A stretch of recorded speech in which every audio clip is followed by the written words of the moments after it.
വാർത്താ നേരം തുടങ്ങുന്നു. പ്രധാന വാർത്തകൾ. ജീവനക്കാർ വീട്ടിലെ മാലിന്യം സെക്രട്ടേറിയറ്റിലെ മാലിന്യക്കൊട്ടയിൽ തള്ളരുതെന്ന് സർക്കാർ ഉത്തരവ്. നടപടി മന്ത്രിമാരുടെ ഓഫീസുകൾക്ക് സമീപം മാലിന്യം തള്ളുന്നത് കണ്ടെത്തിയതിനെ തുടർന്ന്. സെക്രട്ടേറിയറ്റ് വളപ്പിൽ നായ്ക്കൾക്ക് ഭക്ഷണം നൽകി സംരക്ഷിക്കരുതെന്നും നിർദ്ദേശം.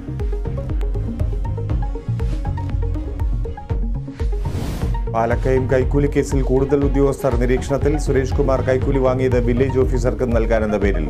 ആരോടും കൈക്കൂലി വാങ്ങിയിട്ടില്ലെന്ന് വില്ലേജ് ഓഫീസർ സജിത്ത്. അഴിമതിയിൽ ഡോക്ടറേറ്റ് എടുത്ത ചിലർ സർവീസിലുണ്ടെന്ന് മുഖ്യമന്ത്രി.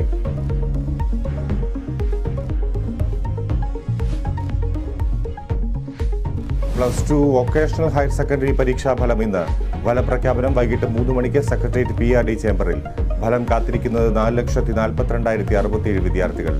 മലബാർ മേഖലയിൽ വിജയത്തിന് ആനുപാതികമായി സീറ്റ് വർധനയില്ലെന്ന് MK മുനീർ.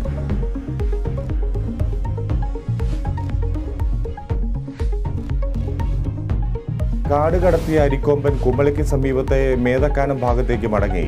കൊമ്പനെത്തിയത് ആകാശദൂരമനുസരിച്ച് കുമളിക്ക് 6 കിലോമീറ്റർ അകലത്തിൽ. നിരീക്ഷണം ശക്തമാക്കി. ആശങ്കപ്പെടേണ്ട സാഹചര്യമില്ലെന്ന് വനം വകുപ്പ്.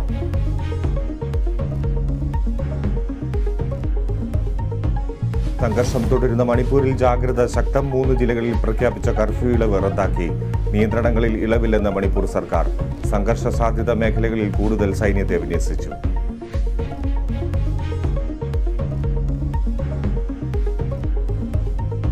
IPL ക്വാളിഫയറിലേക്ക് മുന്നേറി മുംബൈ ഇന്ത്യൻസ്. എലിമിനേറ്ററിൽ ലക്നൌ സൂപ്പർ ജയൻസിനെ പരാജയപ്പെടുത്തിയത് 81 റൺസിന്.